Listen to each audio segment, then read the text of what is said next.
Dear Father Simon and the Drive Time Clergy Collective, no points for originality there. I am writing to request forgiveness for an event that took place when I was young and foolish and living just outside Glasgow. It's June 1987 and we had just finished our exams. The mood was joyous, the sun was shining. We were all glad the pressure of the exams had finally come to an end. Basically, we all needed to blow off some steam. Let me first tell you, I was not the most popular boy at school. I wasn't the school sporty one. I wasn't the moody goth, as was popular at the time. Just an average guy who studied hard, was well behaved, and did what he was told. Now, at this time, I did have a fancy for a certain girl who sat next to me in history. Caroline was very popular, very good looking, and was chased by all the cool guys in the school, and I fancied her something rotten. Well, during our history class, not much teaching going on, as it was near the end of term. That's a wonderful feeling when you go to school, but all the work's done, so you're just dossing around. Put on a DVD, something like that. Something like that. There's always one teacher, though, who says, no, you're going to have to do some work. But anyway, there wasn't much going on in this particular history class.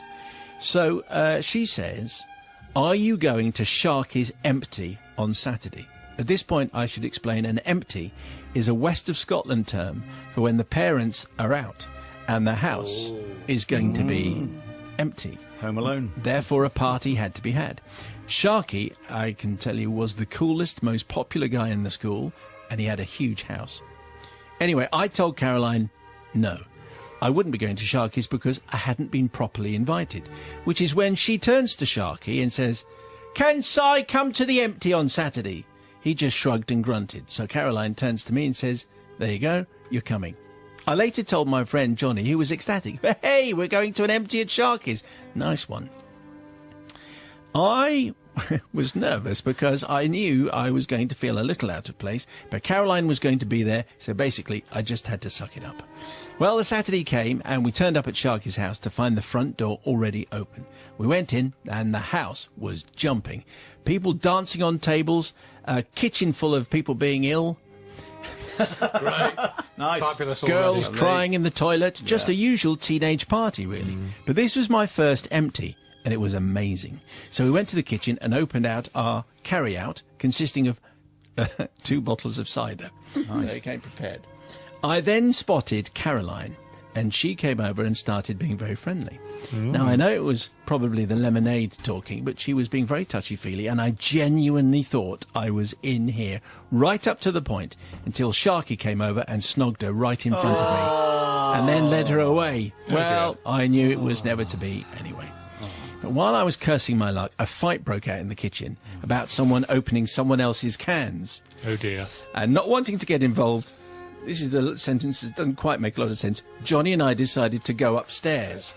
Right. Really? Get out of the way. Okay. Get out of the way. Yeah. Well, I know that. What's wrong with the garden? Oh, I suppose there were people being ill in the garden. Yeah. Anyway, we opened a door looking for the loo Oh, no. and found it was the airing cupboard.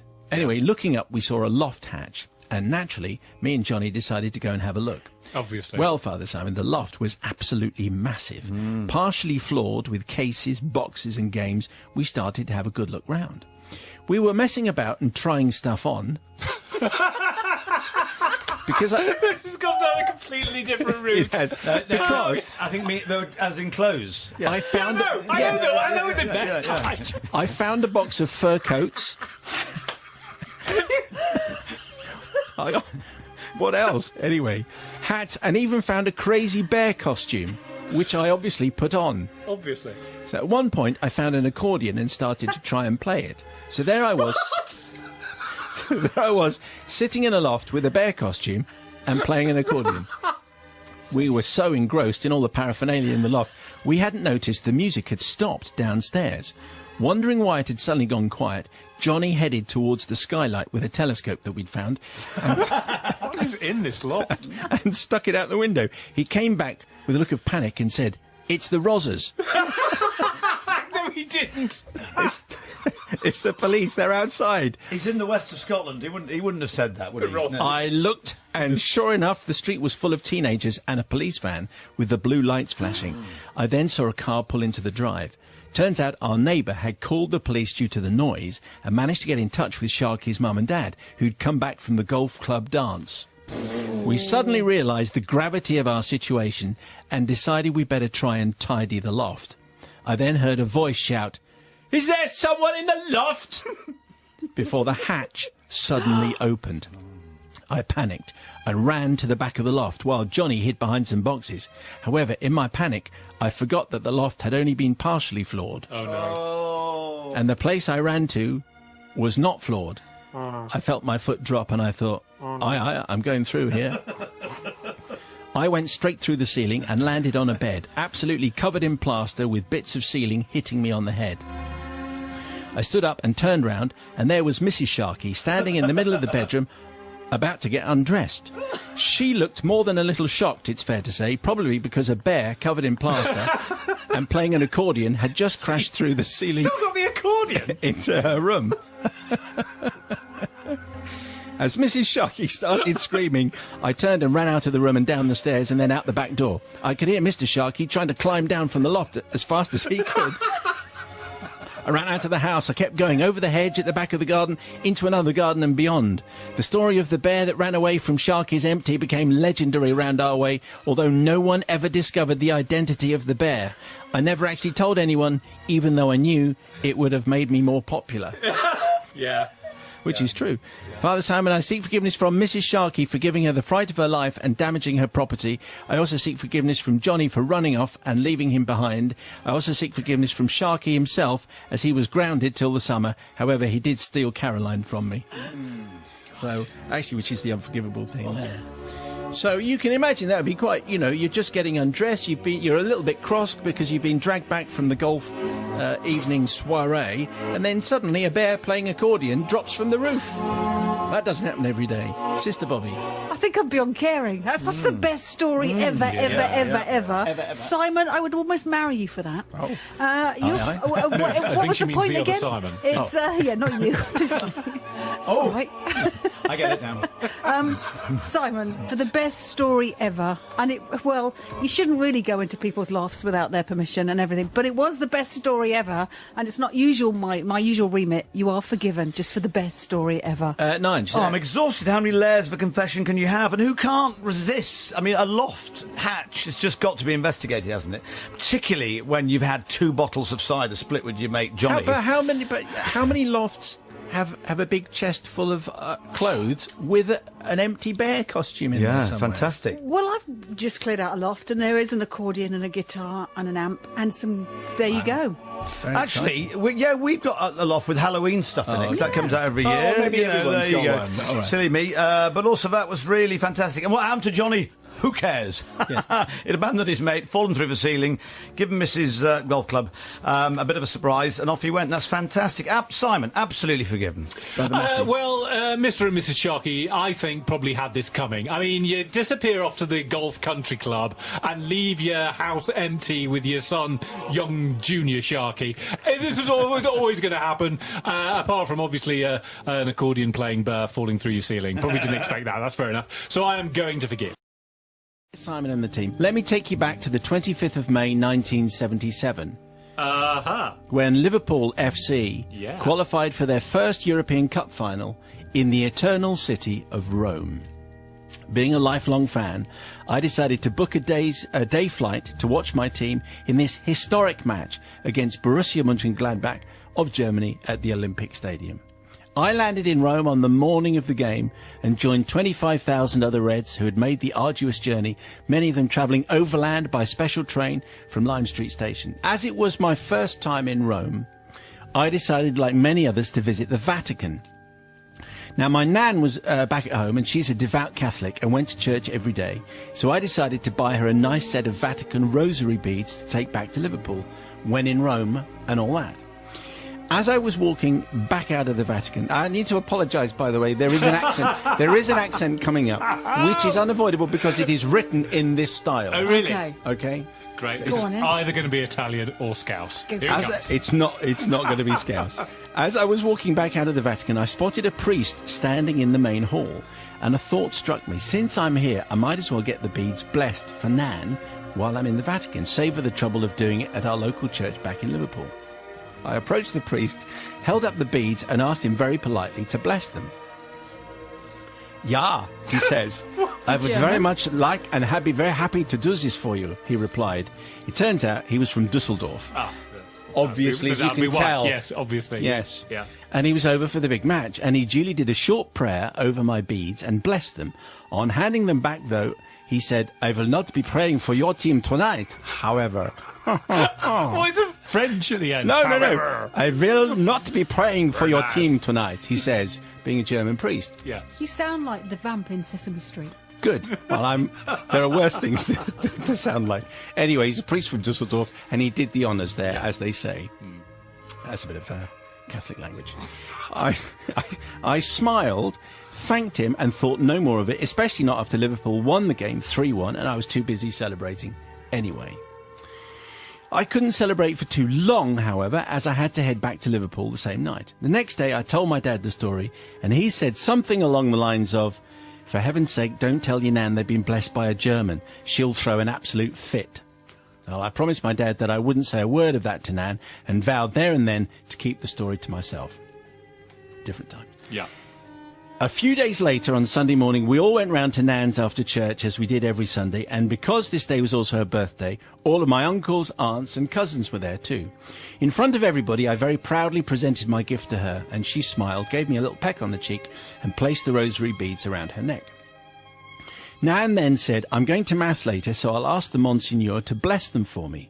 And this is where it all started to go wrong, and for some unknown reason, I blurted out, There's no need, Nan, they've already been blessed. Now, I tried to stop my sentence halfway through, but you know what it's like, it's too late, it's already out. Oh, really? Who by? Oh, no. Says Nan. And in a blind panic, I said the very first thing which came into my head. Yeah. They were blessed by the Holy Father himself. The Pope. Great.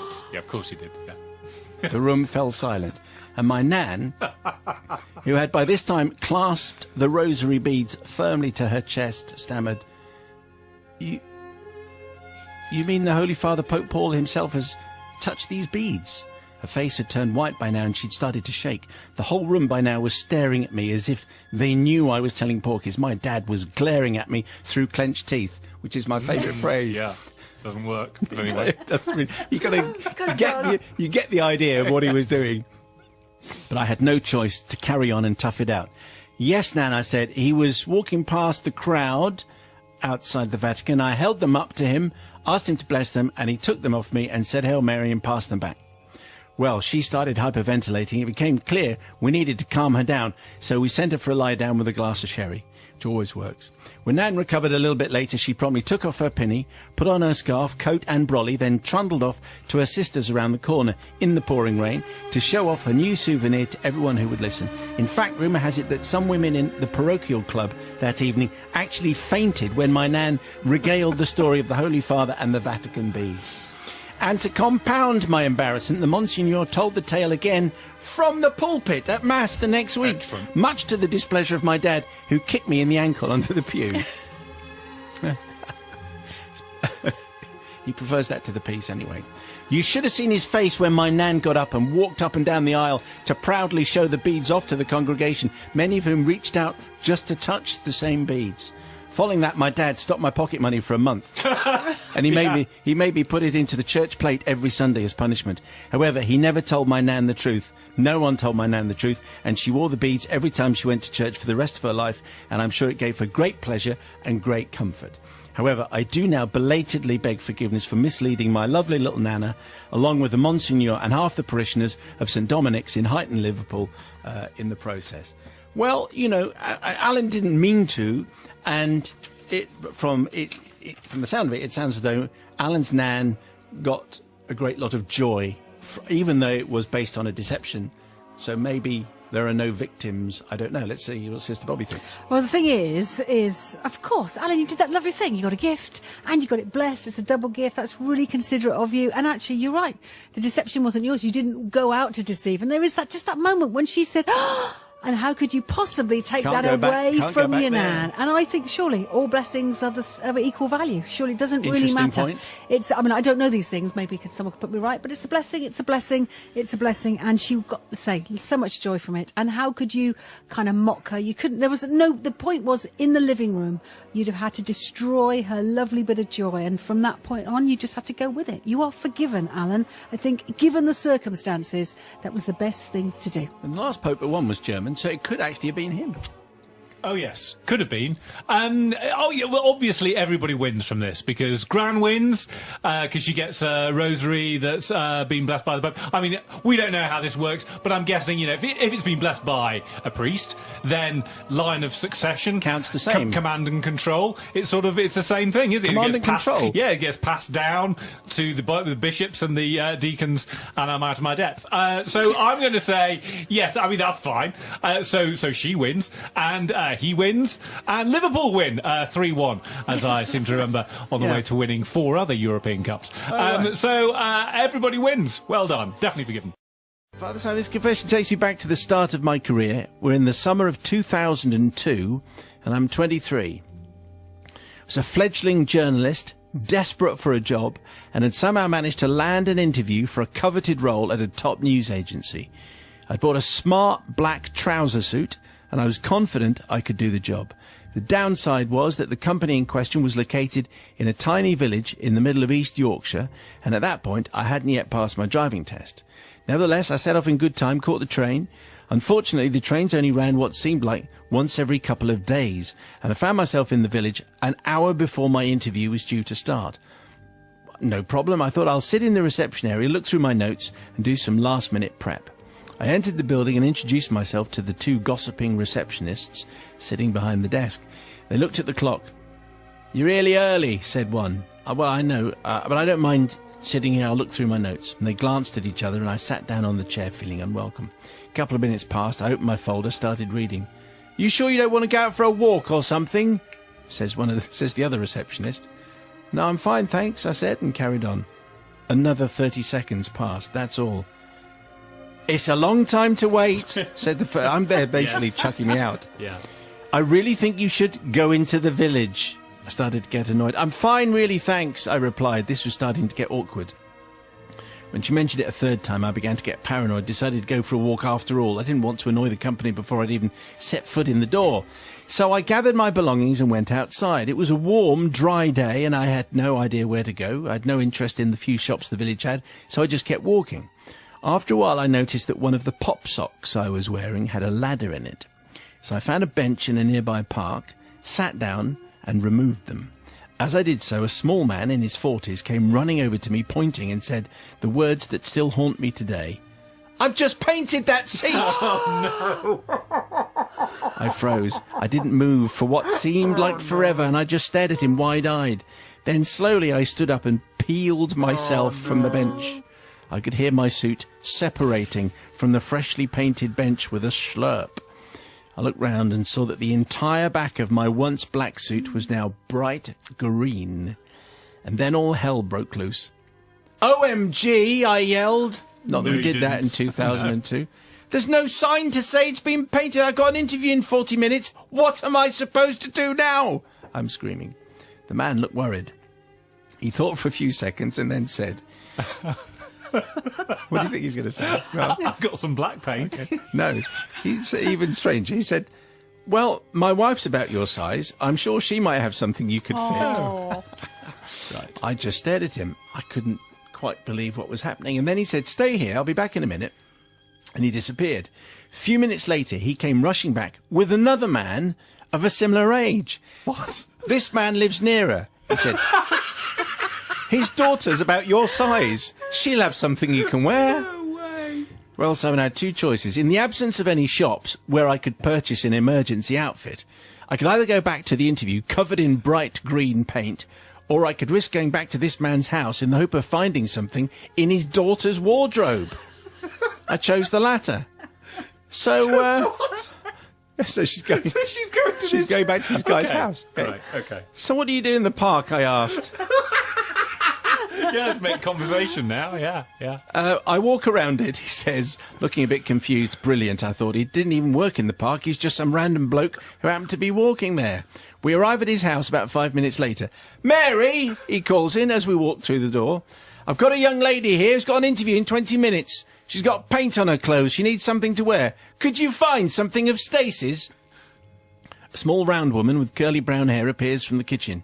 She led me upstairs without question, as though this was a regular occurrence. This happens all the time. Yeah. The bedroom was a tip, with clothes everywhere. We've all got one of those. Mary starts pulling things out of the wardrobe and off the floor, trying to find something suitable. She hasn't really got anything smart, she says. This is a waste of time. She's just pulled a pair of grey leggings out of the wardrobe. I surveyed the room, a renewed sense of dread washing over me. How old is your daughter? I asked hesitantly. 12. 12! Replied Of course. Mary, She's 12! shaking her head at a small cropped top in a drawer. Will this do? No, it's a cropped top. I felt like I was in a nightmare I couldn't get out of. It could be Royston Vasey, couldn't it? I couldn't for the life of me think how this scenario was going to end. Finally, Mary found a stretchy pair of black trousers, which were lurking in a screwed-up ball under the bed. I tried them on and miraculously they fitted, even if they didn't go with my smart jacket. I thanked Mary and ran back to the office. I was nearly hysterical by the time I burst into reception. I can't believe what's just happened! I blurted out to the receptionist and I told them the entire story. And as they were laughing at my misfortune, the interviewer walked through the door and said, "You're not here to have fun, you know. Shall we go up?" Anyway, I followed the interviewer up to the meeting room, where another man was also sitting, and I proceeded to tell them both the story of how I came to be wearing mismatched clothes, because I didn't want them to think this is how I usually dressed. Sadly, I think my fate was already sealed. Having had such a surreal experience and no chance to quietly compose myself, the 2-hour interview process was a total shambles, and unsurprisingly, I didn't get the job. So, Father Simon, I seek forgiveness from the man in the park and his family who tried to help me. I did later return the trousers by post, and also from the interviewers for completely wasting their time with a shambolic interview. A few weeks later, I did manage a successful interview, passed my driving test, and have managed 15 years without any more paint-related mishaps and going to men's houses to try on their daughters' clothes. 12. What a bizarre... Yeah, I mean, 12. She's 12. Oh, she's 12. Oh, right. I'm not 12. The guy hadn't quite worked out what the problem was there.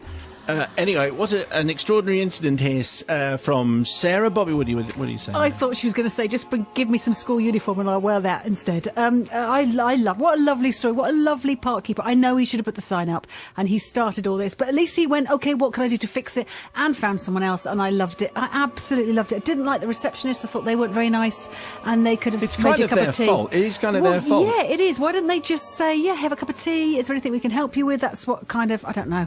I say what most normal people would do, but there. I think you're right. I think everybody is forgiven, and let's face it, it wasn't a job you needed. You got another one, so everything's all right. Everything came out in the wash except for the paint. Very good. Very You're Matthew. forgiven. Yes.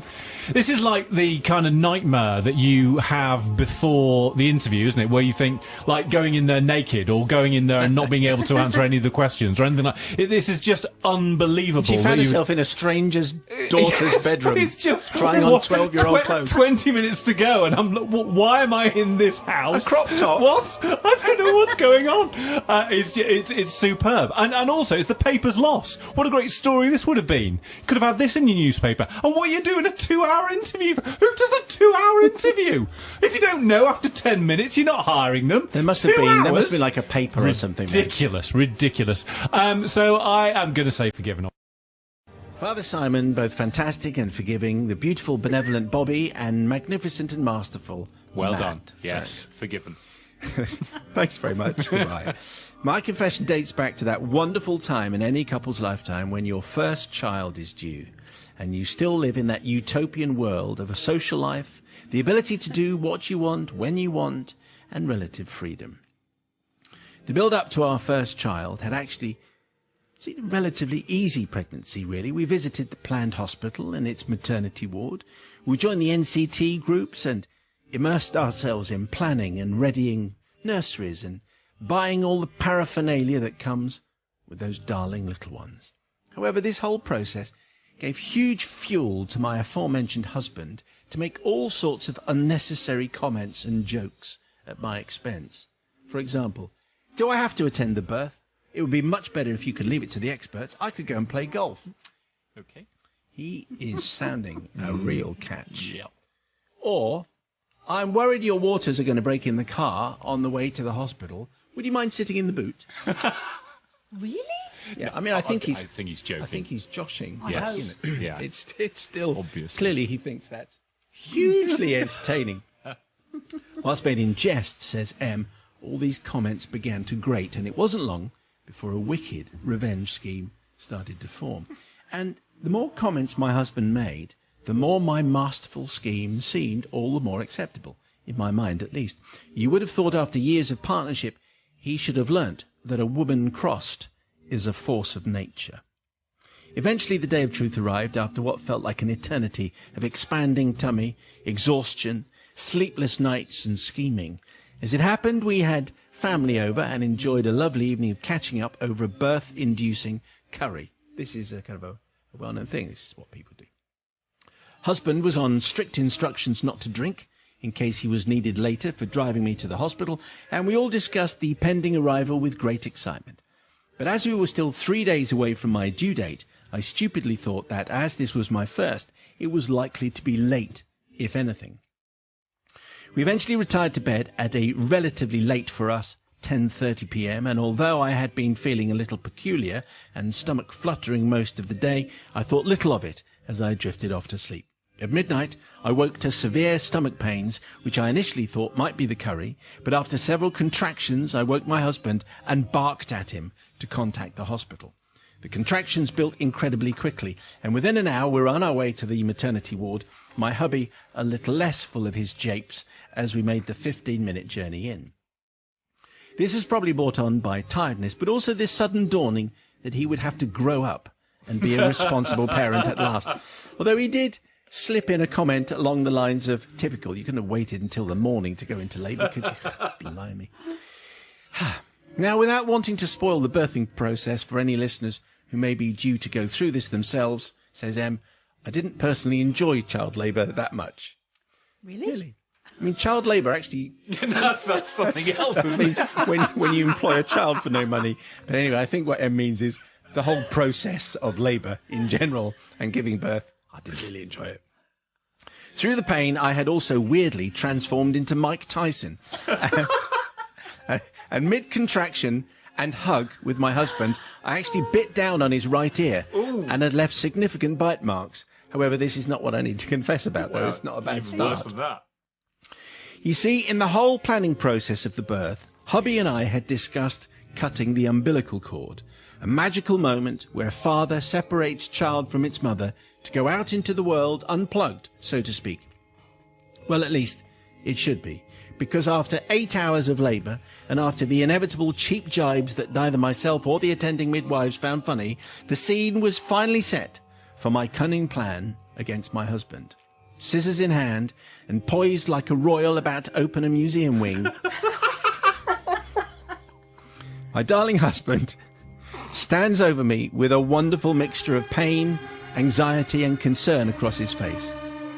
He leans forward and starts to cut. But just as he does so, I muster all the remaining strength inside me and shout as loudly as I can, "Ow! Ow! Ow! Ow! No! No!"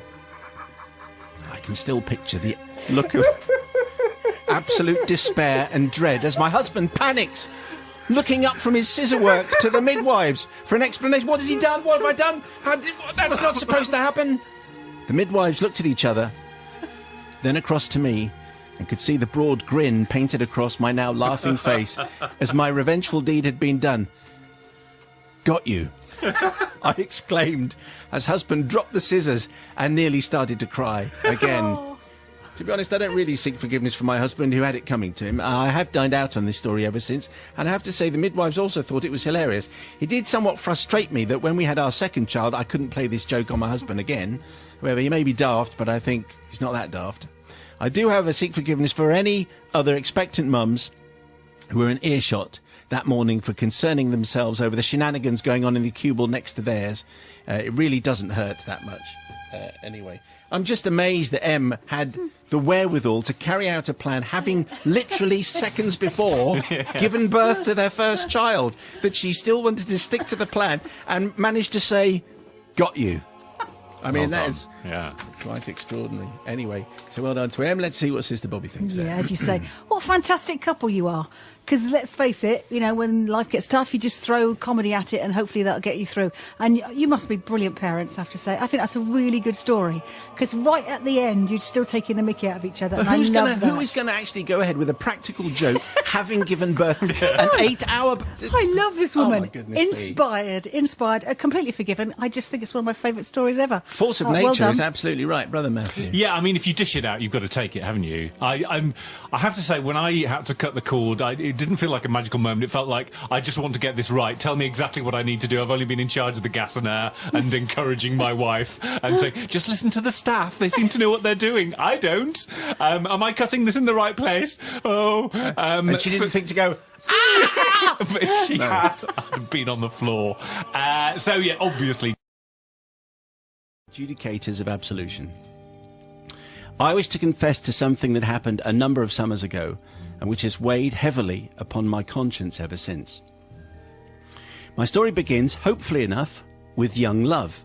Boy and girl meet at a friend's party. The year is turning to summer. There are fairs with waltzers and the winning of cuddly toys. Romance blooms in all of its enthusiasm and energy.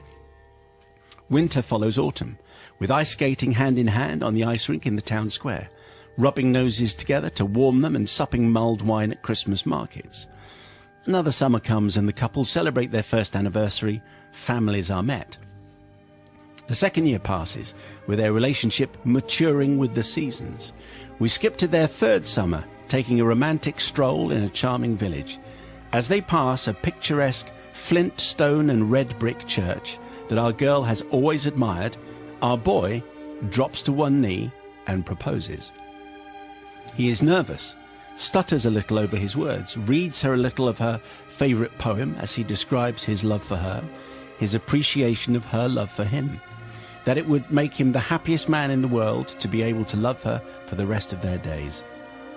We know all of this because we were there, and I'm not using the royal we.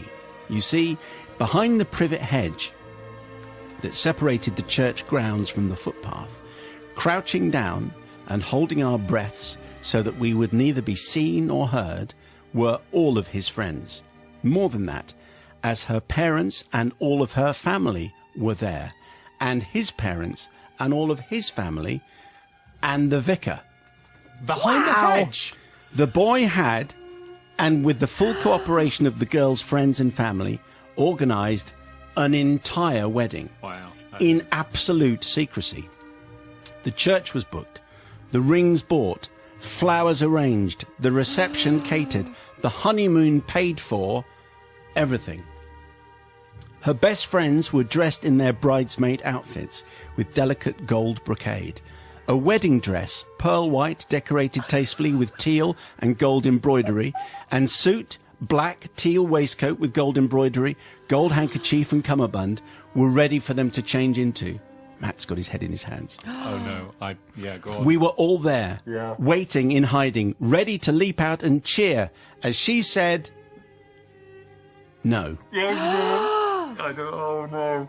One of the bridesmaids, too far away to hear the actual response but close enough to hear that one had been made, went to leap up. She was quickly restrained by another bridesmaid and her cheer indignantly muffled behind a hand. We were all shocked, not knowing what to do, looking nervously amongst each other, still bent double and becoming more and more stiff. The vicar's face was a picture of utter clerical dismay. I like that phrase. Yeah, what clerical dismay looks like. Yeah, seen them live. A bell ringer's face, having received no signal, peered inquiringly out at us from the church doors. Somebody broke wind. We presume it was nerves. Obviously. Slight detour there. Yeah, we have gone. Yeah. Eventually, after much communication solely through looks, the parents of our boy and our girl made their presence known, exiting the church gate, each pair escorting their child off in opposite directions. I said before that we were all shocked, and I sincerely wish that I could honestly apply that to myself. However, that is not the case, and so thereby I need to seek forgiveness. You see, the party at which they had met was one of my own. I was equally friends with each of them, and I had more and more suspected that although for him the romance had blossomed into love, for her it had merely faded away. I suspect that he may have intimated the same, and that this was actually his last gasp gamble. You cannot hope on hope alone, no matter how hopeful our beginning. I repeatedly urged him to be cautious, but to no avail. But I wish now that I had been more forthright with my misgivings and had not wanted to be interfering, and so it is this that I request forgiveness for. That though I could have not prevented heartbreak, if I had been much more forceful in trying to dissuade my friend, I could have at least saved him so much humiliation. Okay. That's the end of part one. There's then an epilogue. Really? There's more? Wow, go on. It's like a Richard Curtis It is, movie isn't it? here. The epilogue. The vicar dismissed the choir and generously returned the fee. The rest of us went to the reception. The food would otherwise have been wasted. It was a strange event. No. Equal parts of mirth and shock. Much gossiping was made. We divided the bill for the event equally amongst all who attended. I bought the honeymoon from our boy and enjoyed the company of the maid of honour. Right. Okay. There was much consummation and consumption of food and wine. Really didn't need to get into that. We both thoroughly enjoyed role-playing the parts of a new Mr. and Mrs. at the hotels and on the cruise. Bet you did. All of the financial rearrangements and reimbursements were naturally organised post-fact due to time constraints. Our girl wished to remain friends with our boy, don't they always, but that never works out, and indeed didn't in this case. She spent some time travelling the world and has since married happily. He has remained staunchly unmarried, though has a long-term, serious and exceedingly patient girlfriend who is quite unabashedly unsubtle about the fact that she would marry him now, right now, if not more quickly, and child. Yours, the third of two. Well, you know, I said it was a slightly unusual tale. Beautifully written, third of two. Thank you very much. For a moment, we were behind that wall with you, waiting and suspecting that things weren't going to go terribly. But how extraordinary to book friends, family, the vicar, pay for the honeymoon, pay for the food, and have it all there ready to go. And the answer was no, Sister Bobby. Well, I mean, it wasn't inevitable, but who does that? Well, what? You just don't do that because Too you keen? don't do that. Well, you just don't do that because first of all, you're not including her in that bit. No, even if she said yes, you're still basically excluding her from all that planning and everything. So that's the first. You don't do that. That's too much of a risk. Even if they say yes, you don't do that. Have you not seen Don't Tell the Bride? That's what that's about. There's years and years of Don't Tell the Bride going, don't do that, even if you save money.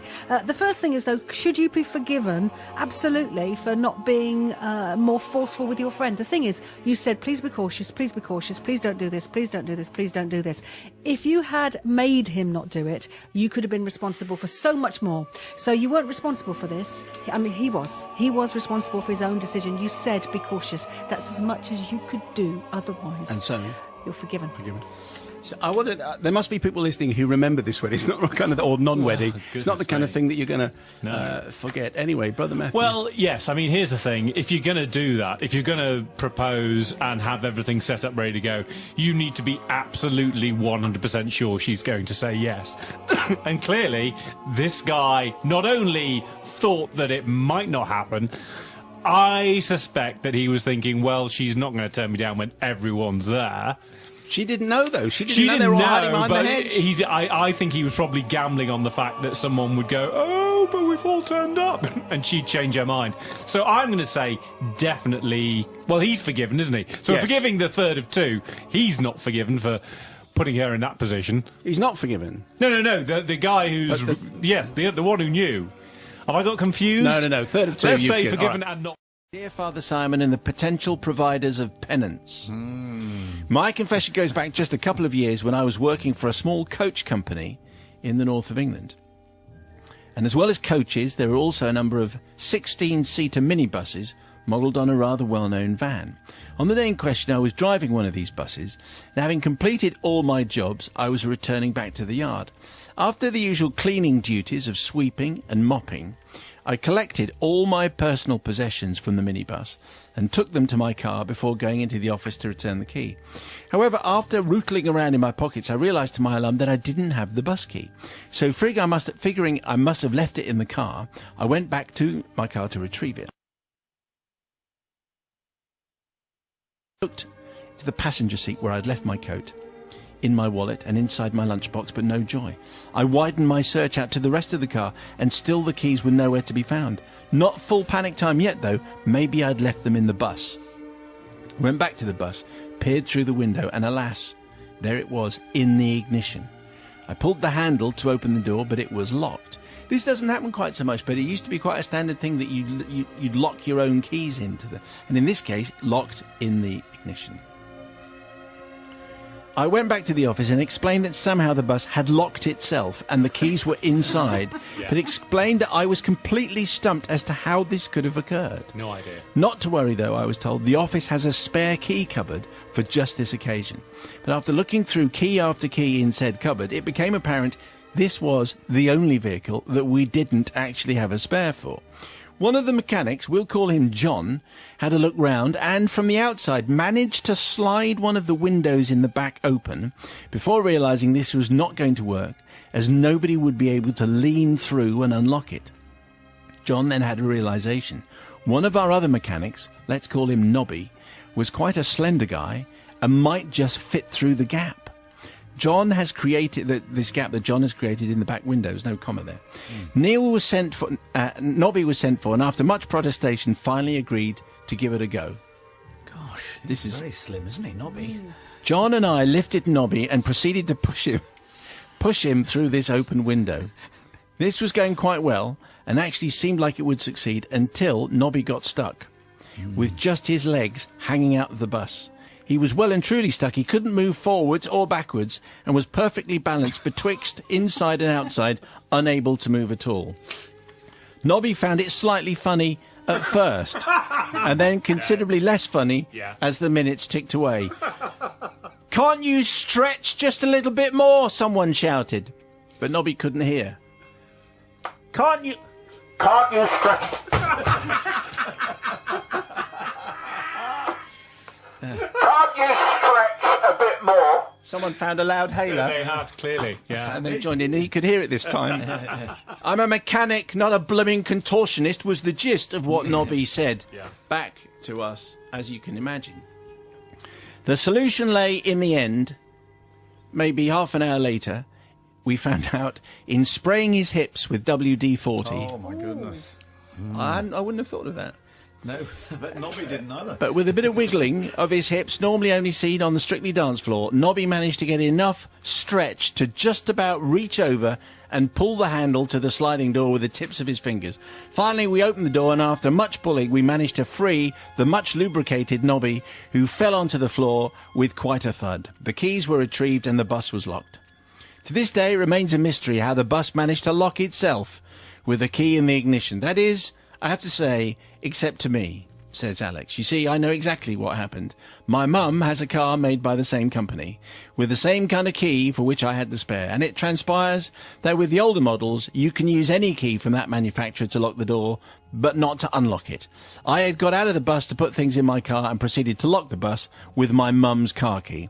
Therefore, clearly I seek forgiveness, obviously not from John, who, like me, thought it was hilarious, but from Nobby, who ended up with several bruises, greased hips, and a ripped pair of jeans. It was pretty funny, though, at the time, says Alex. Well, Alex is fine, and John is fine. Wow. Nobby had to suffer for having slim hips. What do you say, Sister Bobby? Can I just clear up one fact? Was Nobby naked when he went through the window?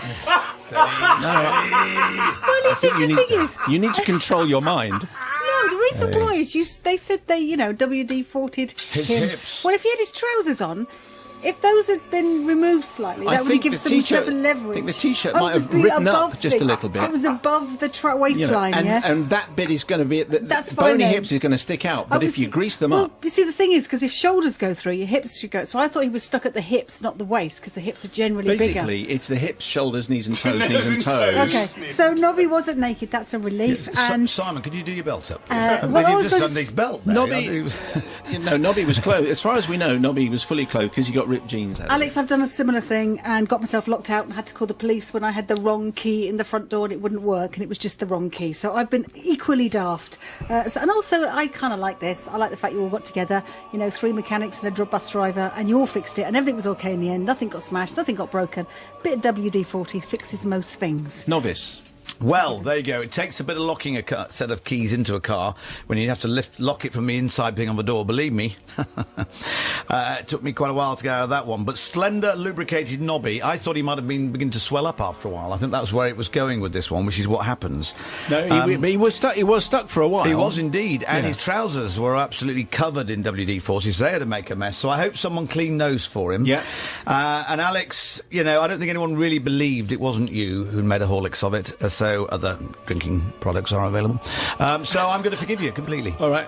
Matthew. Yes, we're definitely in 70s sitcom land again, aren't we? And all the better for it, I would say. I had no idea that WD-40 worked on skin or indeed clothing. I thought it was just Can metal. I just say at this point, we're not saying that this is a good idea. No, obviously or not. Or that you try this at home. And I'm sure there's other lubricants It's available not what it's there as well for. that you can spray on people to get them through windows. I'm not sure that there are. I don't think there are. Butter, maybe? Butter, yes. No, But oil, vegetable oil will be good. Vegetable oil will oil be right, and yeah, that would be perfect. What about groundnut oil? Would that also work? Yeah, sunflower really cheapest, so that would be better. virgin olive oil. No, lots too of expensive. different oils available. So I'm going to forgive because it was fun, and Nobby. He gets through life. He's got the slim hips. Everything else is working for him, and it just turns out in this situation, slim hips worked against him. Unlucky.